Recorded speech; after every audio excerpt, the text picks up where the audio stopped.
Hello everyone, स्वागत है आपका हमारे चैनल सरस कॉमर्स में। और आज हम लोग पढ़ने वाले हैं chapter 2 principles of management, part 3 है इसका।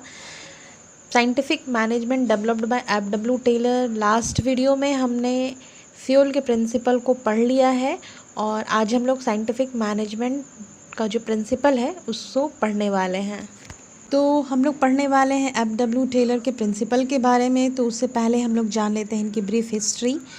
एफ.डब्ल्यू. टेलर का पूरा नाम फ्रेडरिक विंसलो टेलर था, जो कि यूएसए में इनका जन्म हुआ है और 1878 में इन्होंने मिडवाल स्टील कंपनी को ज्वाइन किया था as a mechanical engineer. F W. Taylor famous है साइंटिफिक मैनेजमेंट के फादर के रूप में और इन्होंने इन्फेसिस किया है adoption of scientific method to the problems of management, यानी जो भी मैनेजमेंट के प्रॉब्लम है उनको साइंटिफिक मेथड अपनाकर हम रिजॉल्व कर सकते हैं। और लाइफ स्पैन इनका है 20 मार्च 1986 से लेके 21 मार्च 1915। तो आगे हम इनके प्रिंसिपल के बारे में पढ़ रहे हैं। टेलर के द्वारा पहला प्रिंसिपल है science not rule of thumb. तो इस प्रिंसिपल में टेलर कहते हैं कि किसी भी काम को करने से पहले आप सोचिए, जो कि रूल ऑफ थंब में ऐसा नहीं होता है कि हम काम अगर कर रहे हैं तो उसके बारे में हम सोच रहे हैं कि इसकी बेस्ट एफिशिएंसी क्या होनी चाहिए किसी पर्टिकुलर काम को करने के लिए। जैसे यहाँ पे लिखा है rule of thumb means dictatorship of manager where as scientific decisions are based on cause and effect and scientific measurement of methods.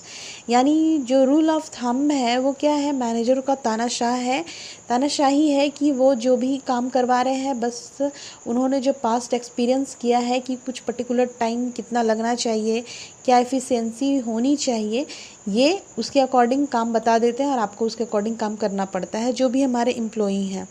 और लेकिन टेलर कहते हैं कि हमें रूल ऑफ थंब के रूप में काम नहीं करना चाहिए, हमें cause and effect and scientific measurement of methods के रूप में काम करना चाहिए, जिसका जो बेस्ड होना चाहिए वो काउज और इफेक्ट होना चाहिए। मीन्स कि आप जब अपनी इफिशिएंसी लगा रहे हैं तो उससे उसमें क्या इफ़ेक्ट पड़ेगा, कितना टाइम लगेगा, नहीं लगेगा। मैं आपको एक एग्जांपल के रूप में समझाती हूँ।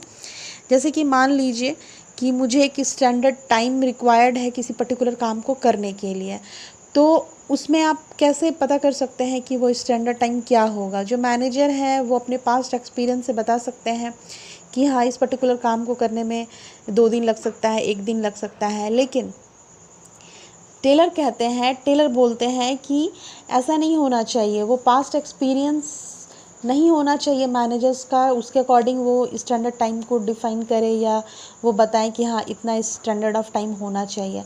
लेकिन जो हमारा जो साइंटिफिक मैनेजमेंट है वो बोलता है कि जब हम अपने वर्कर्स का टाइम स्टडी करते हैं, वर्क एनालाइज करते हैं, तब हम उस पर्टिकुलर टाइम को स्टैंडर्ड टाइम बना सकते हैं, क्योंकि हमने उस बेसिस पे उस पर्टिकुलर टाइम का एनालाइज किया है कि किसी पर्टिकुलर काम को करने में कितना टाइम लगेगा।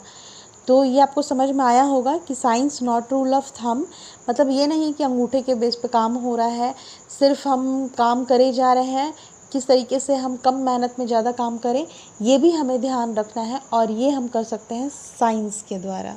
नेक्स्ट प्रिंसिपल है हार्मोनी नॉट डिस्कॉर्ड।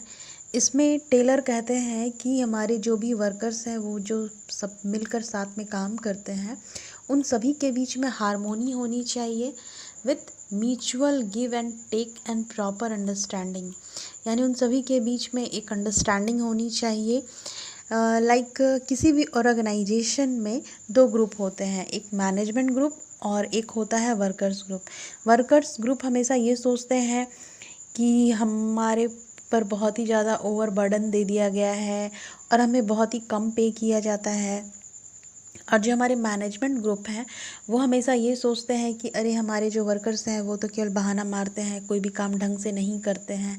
इस प्रकार से उन दोनों के बीच में क्या है, मेंटल डिस्टेंस है जिसके कारण हमेशा डिस्कॉर्ड होता रहता है, हमेशा विवाद होता रहता है।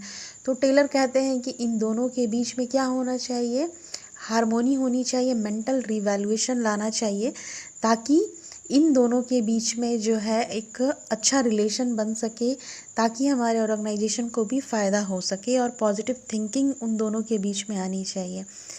लाइक हम एग्ज़ाम्पल एक देते हैं कि जैसे कोई वर्कर है, उनका ऑब्जेक्टिव होता है कि अर्न करना, बहुत ज़्यादा अर्न करना, ज़्यादा पैसा कमाना। उसी प्रकार मैनेजमेंट का क्या ऑब्जेक्टिव होता है कि जो भी प्रोडक्शन है वो मैक्सिमम हो, ताकि ज़्यादा से ज़्यादा हमें प्रॉफिट हो सके। तो ये प्रॉफिट होने के लिए और जो हमारे वर्कर्स हैं उनको अधिक पैसा कमाने के लिए इन दोनों का ही होना ज़रूरी है। जब ज़्यादा प्रोडक्शन होगा तो सेल होगा, सेल होगा तो ज़्यादा अर्निंग होगा, और अर्निंग होगा तो वर्कर्स को भी मिलेगा। तो वही कहा गया है कि इन दोनों के बीच में क्या होना चाहिए, मेंटल रिवॉल्यूशन होना चाहिए, दोनों एक दूसरे को समझ सके, तो ताकि उन दोनों के बीच में हार्मोनी आए। तो ये होता है हमारा harmony not discord. Third principle है कॉरपोरेशन नॉट इंडिविजुअलिज्म। यह जो हमारा प्रिंसिपल है वो हार्मोनी नॉट डिस्कॉर्ड का एक्सटेंशन है, और ये कहता है कि the management must take workers in confidence. Means कि जो हमारे मैनेजमेंट है वो वर्कर्स को कॉन्फिडेंस में लेने चाहिए। किससे पहले, जब वो कुछ टास्क या कुछ भी गोल असाइन करने वाले हैं उनको, या कुछ भी ऐसा स्टैंडर्ड टास्क है जिसको वो सेट करने वाले हैं, तो उससे पहले वर्कर्स से ज़रूर कंसल्टेशन ले लेना चाहिए, बात कर लेनी चाहिए। एक ओपन कम्युनिकेशन उन दोनों के बीच में होना चाहिए। अगर वर्कर्स कुछ अच्छा सजेशन दे रहे हैं तो उसे भी हमें आगे लेना चाहिए और उसे इम्प्लीमेंट करना चाहिए, और अगर वो कुछ अच्छा सजेशन दिए है तो उसके लिए उन्हें रिवॉर्ड भी दिया जा सकता है।